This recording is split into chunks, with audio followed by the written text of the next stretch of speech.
Welcome back to Crest Means Business. Donald Trump and Kamala Harris are campaigning in the swing state of Pennsylvania. Trump's push for higher tariffs could put some U.S. industries at risk, and distillers might be the first to face retaliation. The EU slapped a 25% retaliatory tariff on U.S. whiskey back in 2018.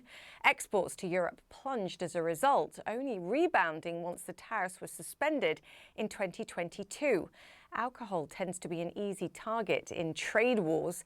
China just slapped anti-dumping measures on European brandy, by the way, raising the cost for importers at least 34%. That decision followed an EU vote for tariffs on Chinese-made cars. Chris Swonger is the president and CEO of the Distilled Spirits Council of the United States. Chris, welcome to the show. Great to have you with us. The problem is people like to drink and therefore you're easily weaponized. It's been a roller coaster few years.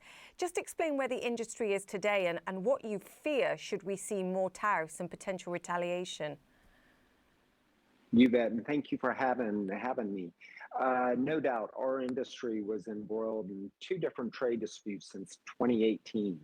And right now, those tariffs are suspended on U.S.-based distilled spirits and EU-based distilled spirits. But in March 2025, the tariff on American whiskey is scheduled to go up by 50% unless either the Biden administration or the incoming Harris and or Trump administration tries to get a resolution. We want those tariffs permanently suspended. And the big impact is it would have a direct impact on American whiskey exports and certainly imports coming from Europe. Many of our member companies have cognac, Scotch, Irish whiskey, rum, American whiskey. So we want to make sure that we're going to work with either administration coming into power to make sure those tariffs remain suspended or permanently removed altogether. Yeah, and just to be clear to our audiences, these are sort of retaliation for steel and aluminium concerns. You've also got coming up in, I believe, July 2026, if there aren't Boeing Airbus dispute resolutions, the potential for more backlash as well.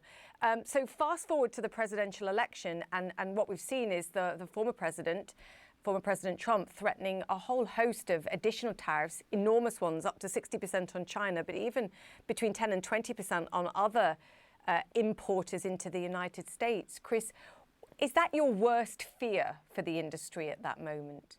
And I'm sure you're explaining this to both the White House and contacts around him. Absolutely. Well, we're committed to working with either administration that comes into power, and we recognize President Trump is very invested in reducing the trade deficit. What's unique about U.S. distilled spirits and distilled spirits products in general is we're not a commodity. American whiskey can only come from the United States. Cognac can only come from France. Scotch whiskey from Scotland. So our products are very, very unique and not a commodity.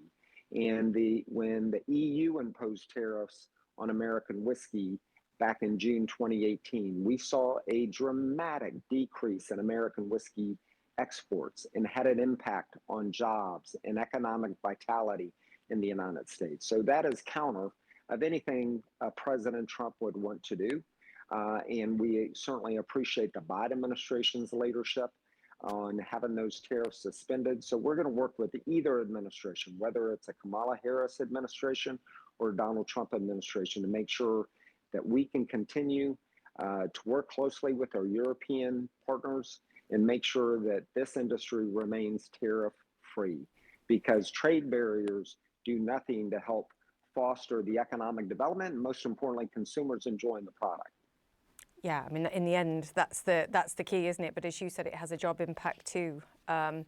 We'll see, Chris, as you said, you're willing to work with both, but both the former administration and the current one have had their issues with tariffs and imposing tariffs. So it's a challenge, I think, for you either way. Yeah. Chris, great to have you with us, sir. Thank you so much. Chris Swonger there. Thank you. Thank you.